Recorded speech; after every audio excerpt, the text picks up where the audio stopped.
Então a gente tem 30 pessoas aqui, você é exceção. Eu costumo entender que a exceção é o exemplo do burro.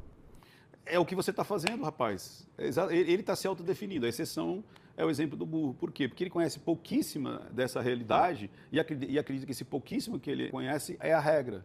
Então, se você está trazendo que você fez, que você conseguiu, e todos nós aqui... Eu acredito que a maioria das pessoas aqui não ganha nem 3 mil reais, tá entendendo? Então você... Minha vida ganha 240. Eu tô te falando, a exceção é o exemplo do burro. Você tá confirmando o que eu tô te falando. Não, é o contrário. Porque, de novo, né, ele traz uma estatística que 70% não é. Ele mesmo traz uma estatística, ele não consegue entender a estatística com a qual ele mesmo trouxe. Ou seja, a regra é que os bilionários foram construídos pelo mérito e não por herança. Cara. A sua fala, usar a base lógica natural, só teve um cara que não pecou na Terra, ele é uma exceção, e ele salvou a gente. Ah, ele vai trazer Jesus. Você está entendendo? E aí abre uma porta para dizer, mas eu creio, eu não creio, morreu por você, não por mim. Por isso que eu falo, você trazer a tua fé, que eu acho fantástica, a redenção, a salvação individual, para algo público e do mundo, pode gerar o profano. Vamos lá? Tá, eu não sou cristão, então esse argumento... Pronto, aí acabou. Aí o cara fala, não sou cristão, pronto, esse argumento para mim não funciona. Por isso que eu falo, aí você entra para uma seara que vira o discutir o sexo dos anjos.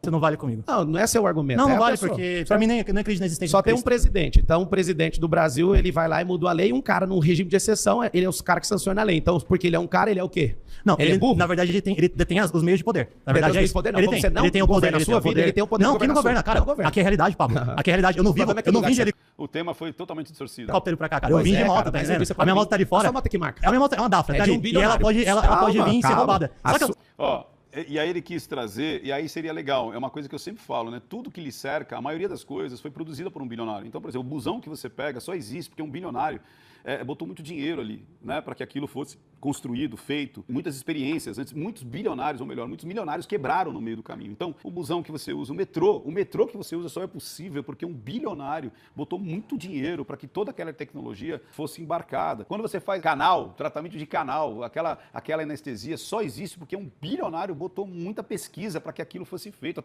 A tomografia que você faz, ou seja, zilhões de coisas, cara, mas zilhões de coisas. A vacina que você toma é porque um bilionário botou muito dinheiro lá. Então, tudo que lhe cerca. E vou te falar, e de cada 10, 8 quebraram. Ou seja, botaram dinheiro e não conseguiram tirar esse dinheiro de volta. Porque é assim, de cada 10 que começam a empreender, 8 quebram em menos de 5 anos. E até 10 anos, a cada 20, 19 quebra. Olha que doideira. A cada 20, 19 quebra. Não é fácil empreender, não é fácil investir. E aí as pessoas acham que é um caminho super natural, tipo, não, tal. Então, menosprezar até aquilo que você usa como se fosse algo natural, aí sim, você está sendo injusto até com a sua própria realidade. Mas ele vai falar, tá vendo? Um bilionário é que produziu. E aí ele vai vir com aquela argumentação, mas foi ele que apertou a porca. Vamos ver se é esse aqui que vai falar. Sabe o que aconteceu comigo semana passada? A minha moto foi roubada, cara. Entendeu? Tá bom. Então o que acontece? Sua moto foi roubada porque não tem o seguro da Love. Eu tenho uma... Olha lá, eu não falo, o Pablo, cara, ele não dá um passo, ele não perde uma oportunidade para vender. Ele já meteu o Love, olha lá, que é a seguradora dele. Ó. Se tivesse, você estaria coberto. Vamos ver. Ó. Seguro, não quero seguro, não quero seguro. Eu tiver do seguro. Você tá querendo vender aqui? Cara, a marca da sua moto não é Dafra? É Dafra. É de um bilionário. E aí? Desculpa, eu não vou apertar sua mão, foi mal. Eu também não vou te desmoralizar, não vou...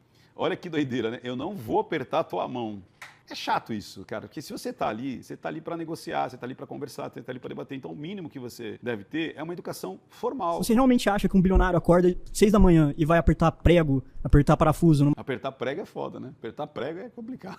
Você bate prego e torce o parafuso. Mas aí vai falar assim, você acha que ele vai lá apertar prego, parafuso na moto? Vamos lá. Realmente acha que um bilionário acorda 6 da manhã e vai apertar prego, apertar parafuso numa fábrica de moto? Claro que não, porque são funções diferentes. De novo, para aquilo tudo existir, você precisa ter vários funcionários. Você precisa ter o porteiro, você precisa ter a tia do café, você precisa ter o almoxarifado, você precisa ter a limpeza, você precisa ter os engenheiros, você precisa ter os gestores, você precisa ter quem entenda de finanças, quem entenda de projeto, quem entenda de expansão, quem entenda de mercado, de política. Então, cada um vai ganhar pela complexidade e escassez que tem. E aí o pensamento comunista, ele até depois vai falar, viva o Jones Manuel. Pensa assim, eles acham que numa empresa, as pessoas, todas elas deviam ganhar igual, porque todas elas participam do jogo. Mas cada uma vai participar com uma complexidade e com uma escassez, e mais ainda, com um comprometimento de valores diferentes. Por isso que elas vão ganhar uma mais do que as outras. Porque naquele nível que ele está, é a mesma coisa. Imagina um cara que é torneiro mecânico lá na Dafra. Você acha mesmo que ele vai ganhar igual a tia do café?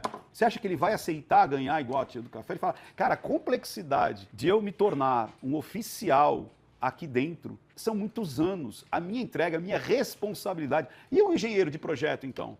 E o engenheiro de novos produtos? Quantos anos? Qual é a complexidade? Qual que é a escassez? Então ele acha mesmo que aquele cara que está coordenando tudo aquilo de cima, que tem a visão de expansão, que tem a visão de pegar ali, muitas vezes, novos sócios, mais investidores, é ele que vai apertar apertar o prego, como ele diz, né? Fez isso, foi trabalhador, não foi? Foi um cara... Sim, tem vários trabalhadores para que a coisa funcione. E mais ainda, até o marketing, né? Que são subprodutos para que a pessoa tenha desejo de comprar aquela moto. Não, é só o trabalhador que prega. E mais ainda, quem que financiou? Aí são os terceiros ali, né? Às vezes justamente o mercado financeiro vai financiar e todos eles vão pegar uma parcela daquele produto. Aperta as porcas da empresa. Exatamente. E sair e abre a sua, é o que acontece. Okay, tudo que... E aí o Marçal podia ir de uma forma mais profunda. E aí ele sempre só fala, não, saia da CLT e vira empresário, saia da CLT. Essa não é a única saída, gente. Pelo amor de Deus, eu conheço vários, como eu disse, grandes funcionários, vários CEOs que nunca foram donos de empresa e ganham muito dinheiro. Então você não precisa necessariamente abrir o seu negócio. Toma cuidado com esse mantra que todo mundo tem que abrir o seu negócio, não necessariamente.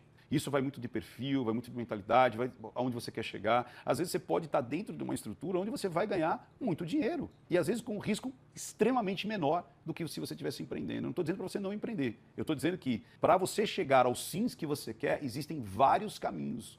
Não existe um só. Que é feito aqui, tudo essas roupas aqui que vocês estão vestindo, todos os celulares que estão no bolso são feitos por trabalhadores. Não são feitos... Não é só trabalhadores, é feito por uma gama de trabalhadores com complexidade e escassez diferentes. Bilionário. É só o bilionário. Lógico que é, cara. Com ele também. O trabalhador sair e fazer o dele. O trabalhador sair...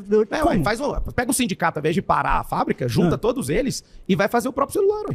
Isso é uma coisa que eu sempre falei. Às vezes a pessoa acha que no mercado que ela atua, é tão simples, mas tão simples. Por que, por exemplo, o sindicato que teria esse pressuposto de saber o que é sempre melhor, por que ele não abre uma cooperativa? Por que o modelo cooperativa é sempre menor do que o tradicional, né, do limitada, por exemplo? Por que a cooperativa, que existem muitas, inclusive boas, excelentes, eu sou adepto, inclusive, para as pessoas começarem, tem muitas pessoas que poderiam se juntar em cooperativas e ganharem muito mais juntas do que individualmente. Mas por que não faz? Porque não é simples, é complexo. A gente sempre fala ali, os experts, as estrelas, os atores ali de uma empresa, a coisa é complexa. Não é só chegar, botar um monte de gente e elas naturalmente vão trabalhar em prol de uma coisa única, saca? O próprio celular. Vocês não têm beleza, acontece. A Huawei faz isso, por exemplo. Mas isso, a Huawei é uma empresa gigante, é uma das maiores empresas fora a quantidade de tecnologia do mundo. Mas fora a quantidade. E não tem dono. Cara, a maior empresa de alimento do mundo é o... Então, peraí, não tem dono ou os donos são acionistas? Porque, de repente, ela não precisa ter dono. Não? As empresas, necessariamente, não precisam ter um dono. Às vezes, elas têm um CEO. Como elas têm um CFO, como elas têm vários chiefs, ou seja, chefes ali, grandes gestores, que tem o cara que é o executivo, o cara que é o financeiro, o cara que é de tecnologia, tem vários ali para tocar, não existe um dono. Ela é uma empresa de capital, então você tem as pessoas que compram as suas ações e lá você tem o corpo de conselheiros que determinam quem são as contratações, enfim, né? Então você não tem um dono, mas você tem um grupo lá em cima que controla toda a operação.